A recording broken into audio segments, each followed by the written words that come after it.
must very briefly say that the Symphony of the Holocaust, the melodies came to me while in concentration camp. And here's another thing that probably helped survive beside God's will, because when I got that despondent, that terribly low, that I was about to touch the barbed wire, I would say to myself first, why don't you just play in quotation, meaning play goes through in your head. Why don't you just play that movement which you just learned from before you were taken Mendelssohn's Violin Concerto? Let's see if you can remember it. That gave me strength. I went through, while I was hitting with the hammer, or I was lifting the heavy things which I really couldn't lift, but I lifted because there is a will to live. You know, that stone, that salt stone. Some of them, they were dynamiting, you know, and they were not telling us in time, so they killed many, many of us.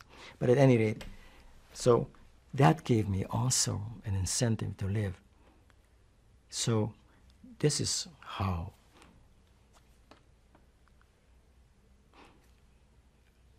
it started. And then another concentration camp, where I went, different melodies came to me. I couldn't write it down, but it came over and over and over. And when I had a chance, I wrote it down. But only about 5 or 6 years ago that I completed it in its form of a symphony. And of course, I will play some excerpt from it, but in all honesty, what I am saying, all those pain, all the sufferings, I wrote it, the symphony, in such a way as certain instruments, like the flute or the clarinet, a bassoon,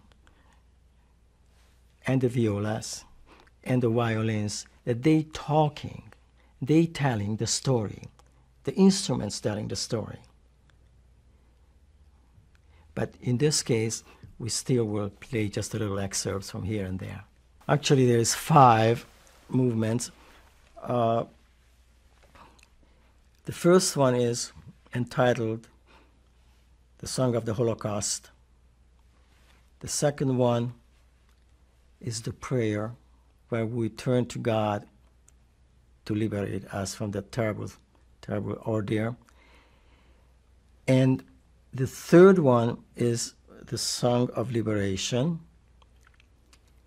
which is rhythmical. When we finally saw the soldiers coming in, whoever could form a circle and start to dance. It's written in a style of a hora. Then when we realized that even though we survived, but our loved ones were gone, and we went to the ditch looking to the grave, see if we recognize some of them. At least we know what happened. And that's the song of commemoration. It's a slow, rhythmical song. But life goes on.